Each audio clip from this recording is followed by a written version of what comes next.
Putin really bet the house on those drones of his. The cheap, mass-produced Shahed kamikaze drones were his pride and joy. For months, they systematically hammered cities and power grids across Ukraine. His math was simple. It was a game of pure exhaustion. You and I can see that using million-dollar missiles to stop $50,000 drones is a disaster. But then, the entire equation just collapsed on him.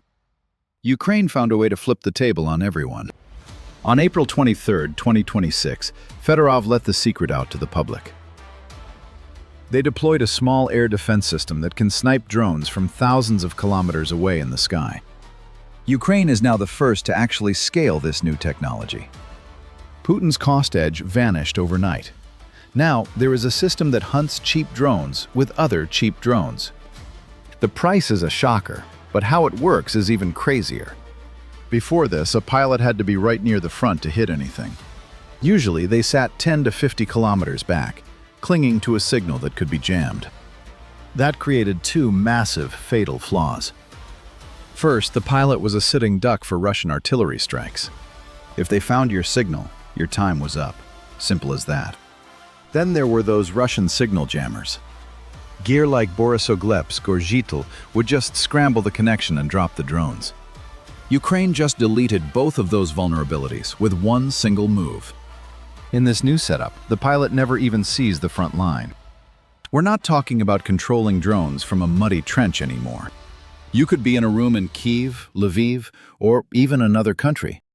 They use secure data links now. Traditional radio signals are basically becoming a thing of the past. So what does this change? It means the pilot is now immune to those fancy Russian jamming systems. They stay safe and can run air defense missions without being stuck near the actual front. They can flood the zone with pilots. The Hornet vision system from Wild Hornets is the absolute peak of this new technology. In April 2026, one Ukrainian pilot took a Sting drone for a spin. They hit a target in the north from 2,000 kilometers away while sitting safely abroad. Imagine taking down drones while sitting in a hotel room. It's unreal. Fedorov says this changes the whole concept of small-scale air defense. The money problem? Yeah, that just got flipped upside down. See, a Shahed costs between $20,000 and $50,000 at most. But the missiles used to stop them cost hundreds of thousands more. This remote tech is about way more than just saving some cash. Pilots are safe, range is infinite, and you can scale it to the moon. It's cheap, it's safe, and it's built to grow fast. The Ministry of Defense has some pretty wild goals. They want to spot every single threat in the sky and kill at least 95% of them. And trust me, Ukraine isn't doing this all by themselves. The Brave One Innovation Group is the engine behind this movement. More than 10 Ukrainian companies are already plugging this remote tech into their own systems. Let's see how the war machine lasts as this entire strategy finally collapses. A year ago, you and I watched the concept get validated. Now, they are cranking them out. In Fedorov's view, Ukraine is the first country to truly weaponize remote drones on a massive, organized scale. The word systematic is the real kicker here. Sure, other nations are playing with remote tech. But nobody else is mass-producing this stuff mid-war with dozens of different factories. And man, the front lines are feeling it. They are even dropping P-1 Sun drones right out of AN-28 planes. This means the hunt happens in the air now, not just from the muddy ground. Official ministry numbers tell the story. These birds have swatted over 3,000 Shahed drones since January 1st. That is not some PowerPoint theory. That is a real body count. It is an industrial-strength shield keeping the skies clear every single day. Then, in April 2026, they topped themselves again. And this next part? It is even wilder. On April 19th, a unit from the 412th Nemesis Brigade took their robot show out into the Black Sea.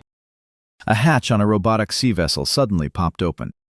A Sting drone rocketed out and shredded a Russian kamikaze drone right out of the sky. Never before in the history of war had we seen a sea robot launch a flying robot to kill another flying robot. To get why this matters, look at what was left of their navy. Their old-school navy? Basically gone, wiped out. Russia sank or stole almost every big ship they had in those first few days. But did they give up because of that? No, they got creative. They turned a total loss into a massive win. Cheap sea drones became high-tech floating launch pads. Now, those incoming Shahed strikes get spotted way earlier out at sea. They are killed for much less cash. It is the perfect fix for the gaps old air defenses leave over water.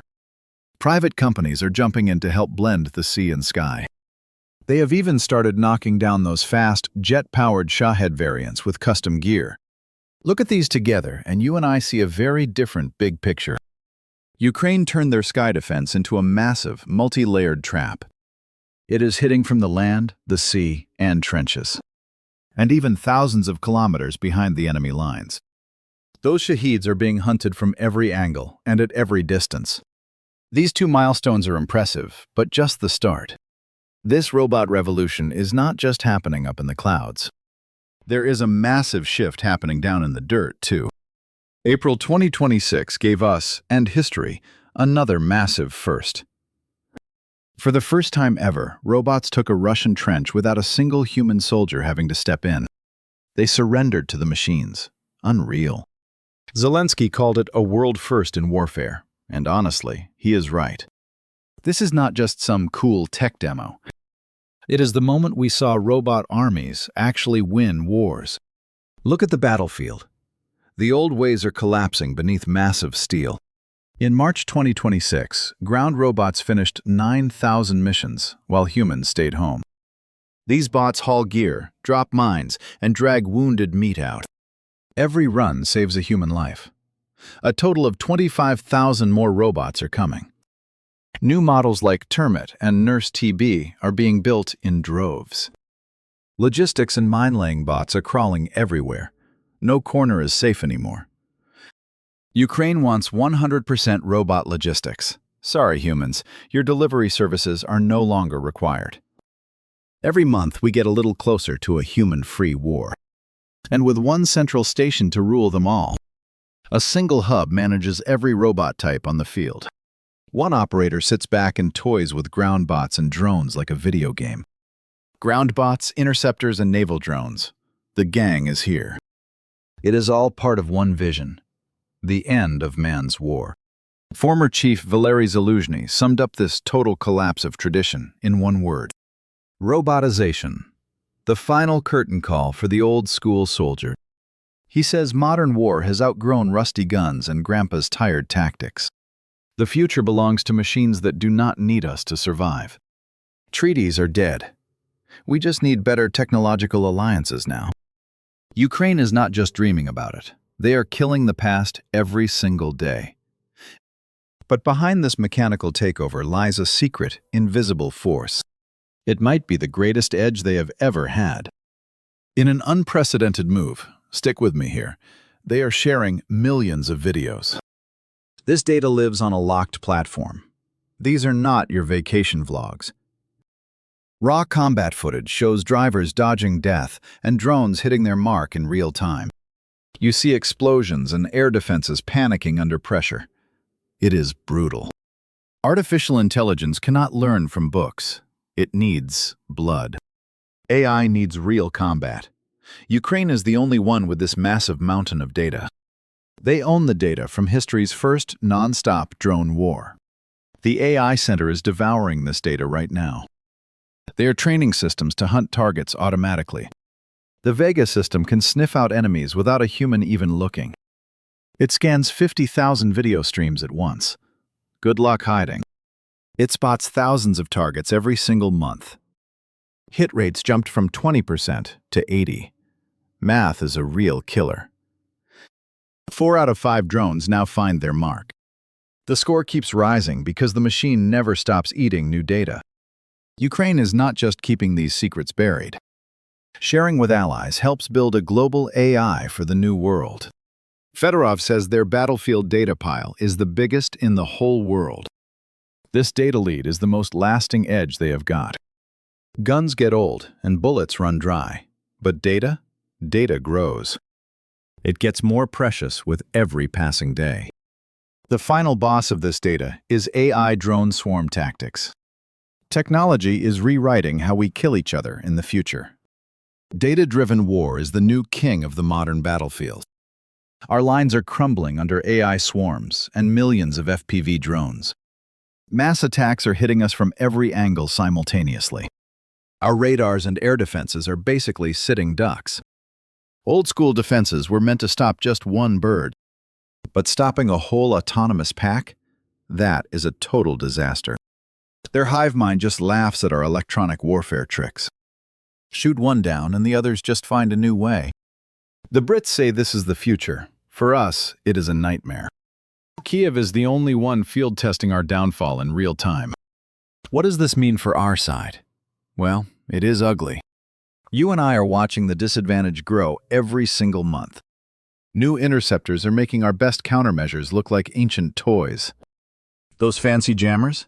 Now they are just expensive paperweights.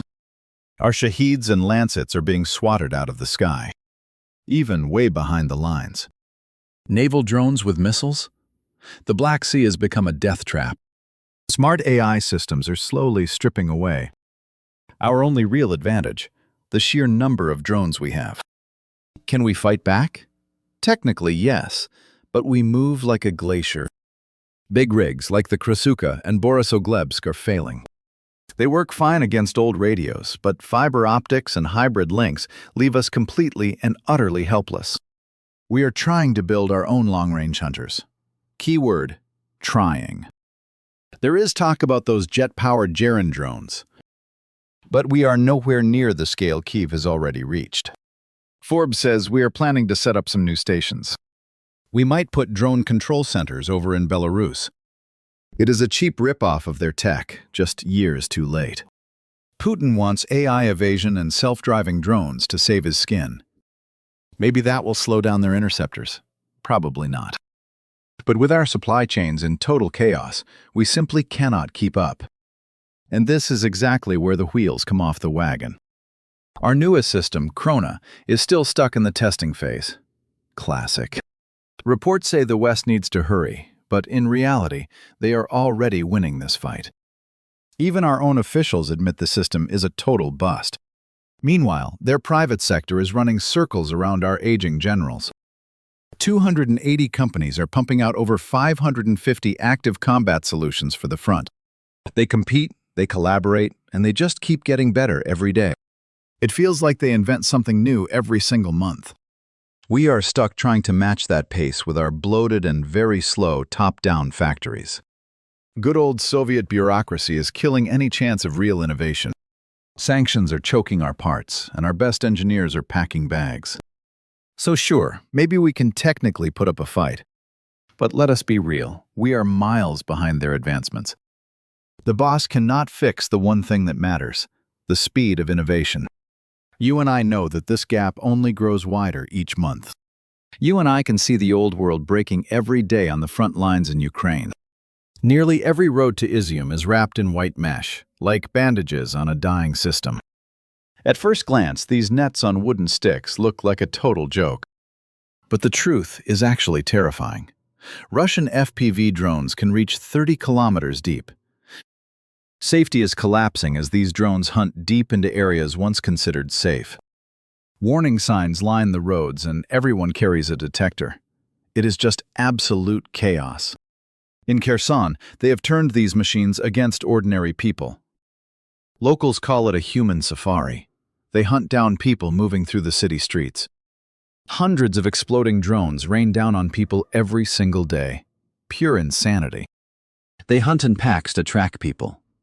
Sometimes a net is the only thing stopping death. Ukraine is fighting this breakdown with a weird mix of tech. On one hand, interceptors are being flown from thousands of kilometers away. We are seeing AI systems and aerial bots launched from sea drones. On the other side, physical nets draped over cafes and grocery stores. They plan to string up 4,000 kilometers of netting by the end of 2026. You and I are watching April 2026 become a massive turning point. AI is the backbone here, fed on millions of hours of combat data. 280 defense companies are speeding up the innovation cycle every single month. This is much bigger than just one weapon or a new system. Ukraine just ripped up the old rulebook on war. It is not about troop counts anymore. It is about who evolves fastest. And each month, the answer makes the old guard look worse. Ukraine is the first to scale up every type of unmanned tech at once. They are running remote systems across air, sea, land, and even logistics.